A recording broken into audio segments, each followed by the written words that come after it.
Right, guys, welcome back to another episode of Stalking Shadows. And today's episode is going to all be about trail cameras, why I use the trail cameras on our property, and a few stories or poaching incidences that we've had in the Eastern Cape, specifically on our property, and a few tips to point out whether you are hunting correctly or hunting legally. So let's get into it, guys.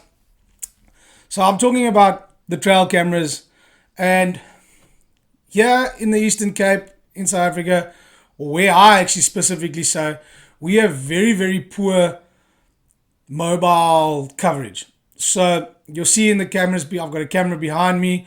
That is a 3G, 4G camera that I purchased, and we've used it very seldom because there are very few spots on our property where we can use that form of camera. If it was possible to use it, it'd be great because it would solve a lot of our problems. They are way more expensive than the cameras that I do use, but they are way better for, like I would say, security purposes. If you're going to be monitoring an area where you've got poachers coming in. So for example, all along the river, we are based along the Great Fish River, guys, and I've mentioned in a few other stories of mine how the guys cross the river and come and poach on our side. I recently posted, or I should say last year, posted a video of about 3 gentlemen that we'd caught on camera with about 20 dogs at about 3 o'clock in the morning. It created a big stir over social media and on Facebook because some people had their theory on why they're there, why they were allowed to be there, and why they're not poachers. And it was quite interesting. If you want to find out, head on over to African Brother Safari, look for the poaching video. And it was quite interesting to see what everyone's thoughts were on the fact that I posted that actual video clip of these guys trespassing at 3 o'clock in the morning with about 20 dogs. And we had recently chased poachers off that part of the farm. They dropped their bags with animals, carcasses in the bags, specifically warthogs this time around. Halfway through last year, I found a place where they had poached a beautiful big Nyala bull. And this is just a regular occurrence that happens in South Africa. And we try our utmost as landowners to try and preserve the properties and preserve the game, preserve the fauna and flora, because other incidences that we've had happen here, we used to have cycads throughout our property. Someone came in with their vehicle either at night or when we weren't around, and they dug all the cycads up and stole them. So these are just things that when we talk poaching in the grand scheme of things in South Africa, everyone thinks of rhino poaching, rhino horn. That's the main thing that the mainstream media always shares about the poaching in South Africa. But there's so many other forms of poaching through SA. And the biggest ones obviously being these guys that are coming in with dogs, poaching at night, poaching in the day, using hounds to hunt and kill all sorts of animals out of season and not hunting in the correct areas or hunting the correct species during the year. So guys, like anywhere all over the world, you have strict hunting months. So you'll have certain times of the months where you can hunt a kudu and certain times of the months where you can hunt bushbuck with dogs, and as it goes on and so on and so forth. So don't get me wrong, haven't got an issue with the guys hunting. The issue that we have with these poachers is they are trespassing onto private property and hunting there illegally without consent from the landowner. And I think that's where everyone on social media jumps on up and down, and the guys were commenting there, yeah, because they poor, it's not classed as hunting. I have nothing against them hunting. The issue we have with the guys is they were hunting illegally on private property with dogs without the permission of the landowner. And this goes for other forms of illegal hunting. So another incident that I had to deal with in around 2017 was we have hippo in the Great Fish River Valley, and there have been hippo there for years, and I've tried to apply for permits to hunt for the hippo, failed numerous times asking where can I get permits from, and all of a sudden these hippo were starting to get hunted. So what happened with this situation was that I was running trail cameras down there, we were catching the hippo, I was doing my own little research survey to see how many hippo there were in the river. Are there enough bulls there to be hunted? And I'd been drumming up this bit of research of mine from about 2013 when I put cameras down along the Great Fish River. And I lost multiple cameras because the guys who were poaching with dogs came in. They got caught on camera. They chopped the cameras up with axes. And regularly every season I lose a few cameras. This last season I lost 6 trail cameras. And as all of you guys know, they are an investment. They are expensive. It's not something that you can just give away. They are expensive. Even your cheap ones work out expensive. Like the ones I use are really cheap. And we'll dive more into the cameras now. But let's carry on with this story. And what happened was all of a sudden, somehow some guys were getting the permits to hunt hippo on the Fish River. So again, let me clarify this. I had no issue with them having permits to hunt the hippo. The permits that were issued at the time were hippo that were causing destruction on the Ciskei land, which is all black owned land, eating crops, crop damage. So they were permits for destruction. So destruction of that animal that was damaging the crops. They were not exportable permits. They were permits to hunt the hippo, give the meat to the community, and that was it. It was the hippo belonged to the community. But somewhere along the line, an outfitter managed to get in there, and he was hunting these hippo with international clients. And this specific company I'd hunted for before, and I got a phone call from my tracker to say, hey, there's a professional hunter here. He says he knows you. He wants access to our property because he wants to go and collect a hippo down along the river. So I said to the guy, hang 10. I phoned the cops. I phoned Nature Conservation. Now what was happening is people were hunting the hippo on private property. Just because you owe or have a permit to hunt an animal, it doesn't give you free access or free right to hunt it anywhere. You have to get permission from the landowners to go onto their property to hunt it. And what these guys had gone and done, and they had been doing it prior, we had multiple reports along the river where I was finding hippo dead on the river.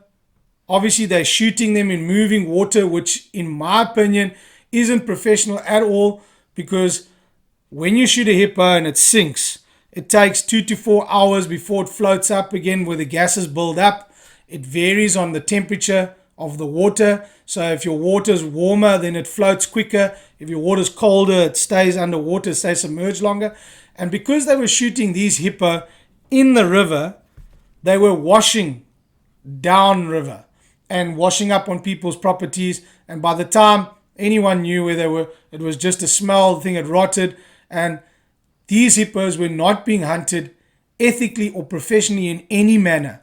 And this was a massive, reputable outfitting company that was doing this, and their professional hunters were doing this, which saddens me because there's a reason why you are called a PH. It's professional hunting. You are supposed to be the forefront of conservation and being held accountable for these incidences. and hunting correctly. So what they should have done was they should have hunted the hippo from the government side, the Siskar side, which they were doing. But what they were doing was when they saw the hippo banked on the private property side, eating in our fields and stuff, they were not getting permission from us. They were shooting the hippo across the river and then trying to get the hippo off the banks and off the property without anyone knowing. And this day, the guy who phoned me to ask permission thought I'd go, no problem, go fetch it, he's got a permit. Meanwhile, us as the landowners on this side had to issue with the way these hunts were being conducted, because there wasn't even a government representative hunting with these professional hunters. They were left to do as they liked. They didn't know what was private land and what wasn't. They were just going in there with their permits and shooting willy-nilly. Because prior to this incident, my brother had taken a beautiful photograph of the hippo bull, a hippo cow, and its calf in the river. This incident happened 3 weeks later, and in conversation with the community from across the river, what they had done, these guys had actually hunted the week before and shot the big female and left the calf. The calf was no bigger than a carry-on suitcase. It was a newborn calf. My brother had taken beautiful photos of it. And they'd shot the mother and left this baby to fend for itself with this bull that was left there, which they came and shot 2 weeks later. So now this baby hippo was floating up and down the Fish River with no mother or no pod to look after it. And again, guys, it saddens me to know that there are professional hunters out there willing to do this nonsense. And it's a small select group of guys that are there to print money and don't do things ethically. So when I told the guy, hang 10, my securities company is getting there, I can't be there to deal with the situation. And the cops are coming so we can discuss what's happening here. He never waited. This professional hunter quickly rushed off with his client. They managed to get on a boat and they tried to come up river and try and pull the hippo off the bank before anyone got there. So this tells you straight away they are doing something absolutely illegal. The security company arrived. They went down there. When they were down there, the guys didn't want to appear. They were on the boat. Eventually they all appeared, and the security company called them to come and discuss what's going on. The story I was told by the professional hunter, which makes me even angrier, is he tried to palm this hippo off as a wounded hippo. So, if any of you have common sense, or any of you who have hunted with professional hunters or hunted hippo, will know that if you wound a hippo on land, where is the first place they go to? They run to water. A hippo will never ever leave the river if you've shot it in the river and run out and down a bank.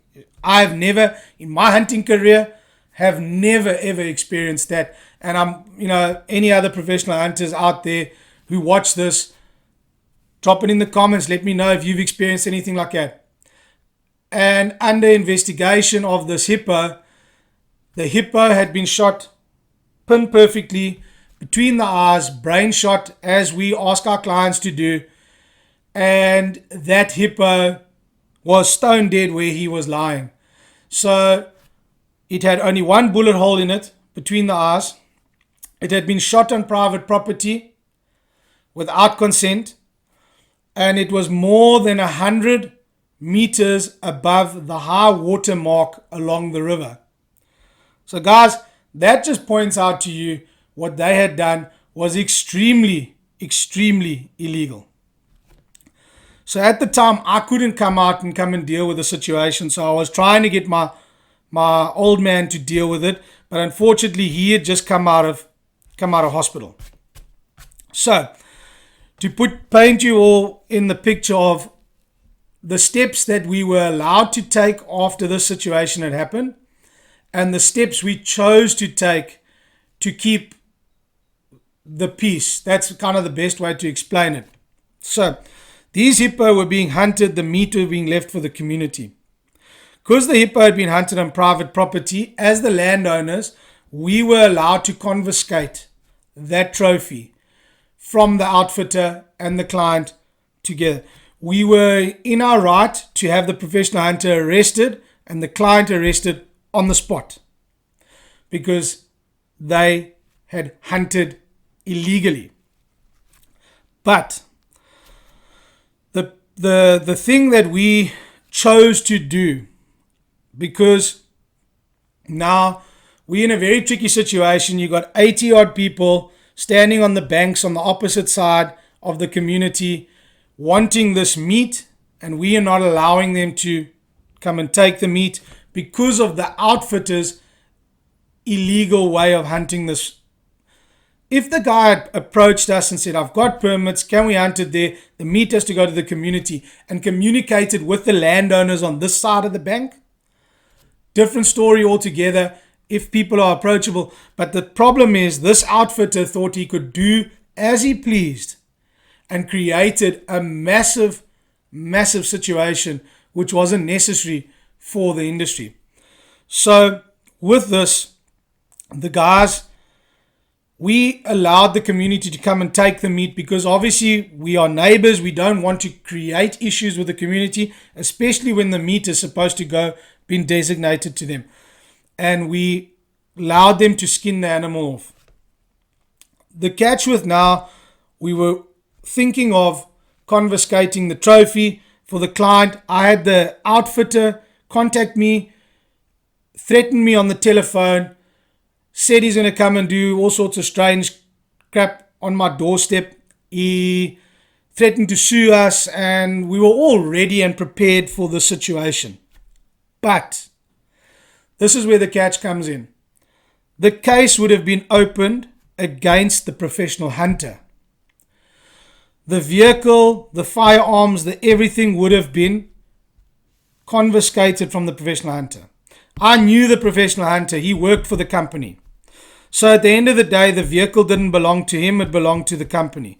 I'm more than guaranteed that the weapons that were being used there didn't belong to him. They belonged to the company. But for all intents and purposes, if this was a hired freelance card, the problem is I would have arrested a PH and he would have lost his livelihood, and the outfitter who had sent him there to hunt illegally would have got away scot-free. So it was a very, very tricky situation to be in at the time.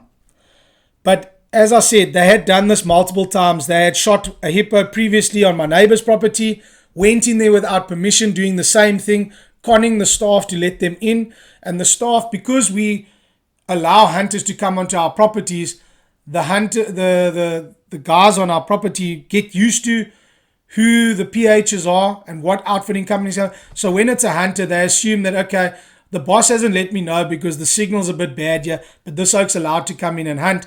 So they allow the guys in. And the incident next door was, as the vehicle was driving over the hill down to the river, the farmhand asked them, what is he after? And the tractor responded back, we're coming to collect a hippo. And that's when that farmhand panicked and got hold of his boss straight away to say, hey, I've let someone in by mistake. I thought it was somebody you sent you to come and hunt warthogs or whatever other game, but these oaks have come in to get a hippo. With that, someone else went down there to go and investigate, came up behind the professional hunter and said, hey, what are you doing here? And the professional hunter didn't know what he was doing because they knew they were hunting illegally on private property. So back to my story is, we let them go with the trophy.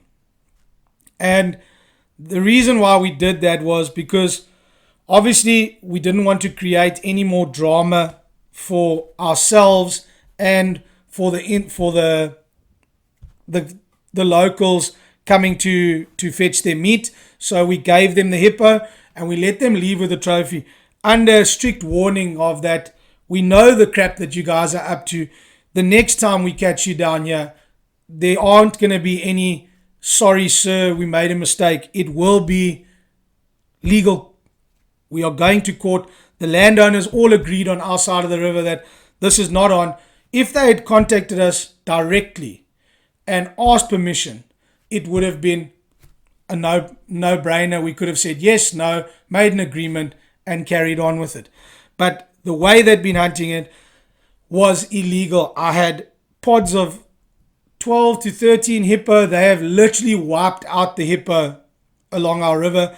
They're pods of probably 6, maybe 4 or 5 small pods down the Fish River now. Because the other thing that these guys had been doing was a permit never got scratched as I've shot it and gained it if they didn't retrieve it. So if they shot it and retrieved it, that permit was marked as used. If they didn't, it was marked as unused. So they kept using these permits. And there are multiple hippo that they had shot and sunk in the river that have washed up.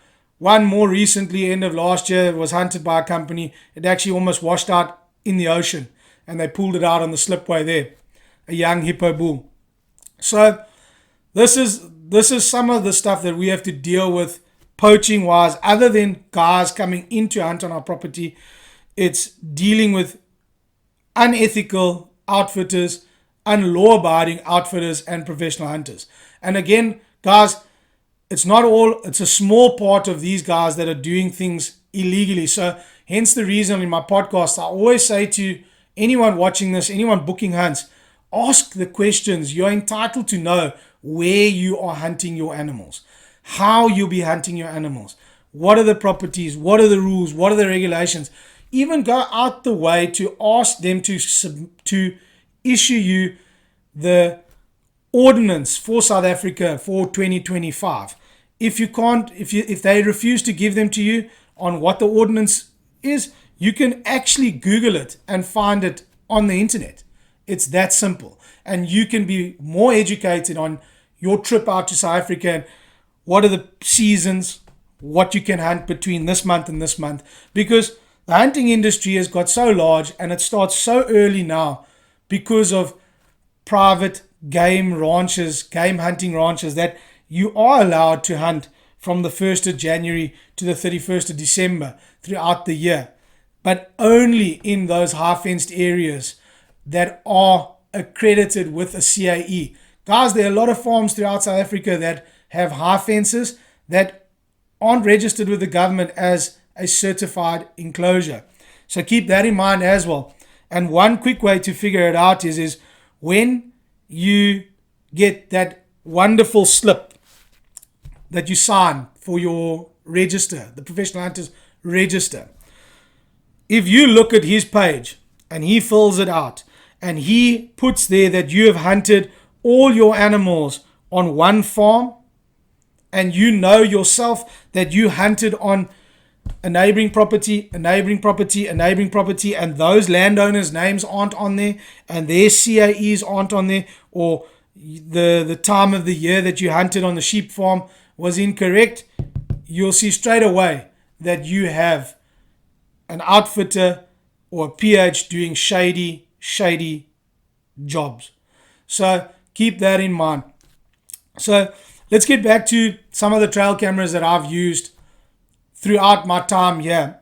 Obviously, the big thing is theft. The guys smashing them, stealing SD cards. And the second biggest thing is mobile network that we can't use.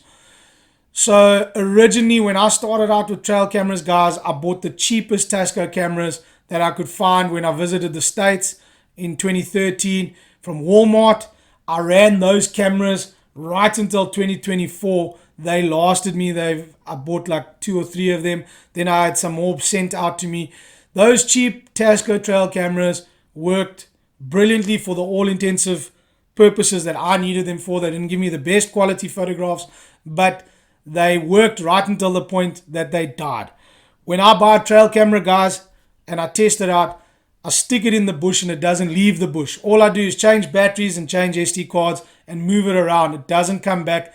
The day it comes back to the to the house is either it's giving me issues and I'm trying to fix it, or it's officially died and it goes in the scrap pile. So I test cameras really, really well, and we test them for long periods of time.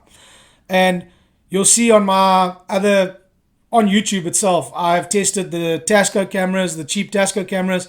I've tested the Take-A-Lot cameras, which Take-A-Lot, you got to be careful when you buy cameras there, guys. I bought what was the Campark T45, and then 4 other cameras. I ordered the exact same one over and over again, and they came back. They looked identical. The functions were, but they weren't Campark cameras. But they worked exactly the same.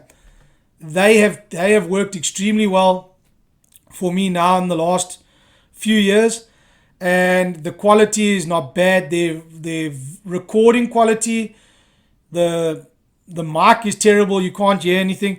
But I have a camera to show you guys here, and I kid you not, I bought this thing on Temu. So this is the Hunter camera. It looks very similar to the Campark T45. It records beautifully. It's super simple to operate. And the sound on this thing is unbelievable. If anyone's talking in front of it or talking close to it, you can actually hear it. It's crystal clear. And the other great thing that I like about it, it's got the black screen. So at night, you can't pick it up as easy. And the quality is awesome.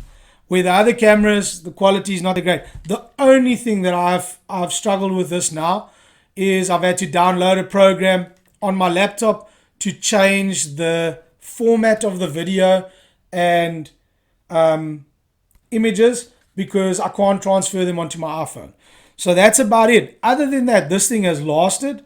The straps last better than any of the Tasco thing. For a cheap, inexpensive camera from Temu, guys, I highly recommend this one. There's another one that I bought that I need to do a review on. Quality is junk. The big thing about it is they often say that they are 18 megapixel or 24 megapixel or whatever. Believe you me, they're not that great. But for this one, it's the Hunter camera. Way worth it. I think it cost me around 1,000 Rand shipped to my door. And it's definitely something I'll be buying in the future. Because as I say, guys, I run cameras every year. I run about 20 to 25 cameras every season. And I put some old cameras in the bunch. And then once they start dying out, we weed them out. Because it's a great way for us to keep control of the poachers. What we find on our property, we've caught some amazing animals just using basic, simple cameras like this. We have caught leopard on our property. We've caught brown hyena on our property, which is amazing for us to be seeing. It's something that you don't see every day. We caught our first kudu on our property on trail camera, and it's helped us understand the game better in this area. And that it's just an awesome, simple way to just maintain your property and just keep the riffraff out. So enough for me rambling on, guys. I hope you enjoyed this episode. If you really enjoyed, hit the like and subscribe button on YouTube. Check us out on our podcast channel, Apple Podcast and Spotify, and drop a message down in the comments below and let us know what other interesting topics you'd be interested in hearing in. As I said, we've got a few more things coming up. I've got the stories from my gun safe. There are a few more weapons that I'd like to share with you guys. But drop it in the comments there and let us know what else you want to hear about. So till later, guys. Cheers.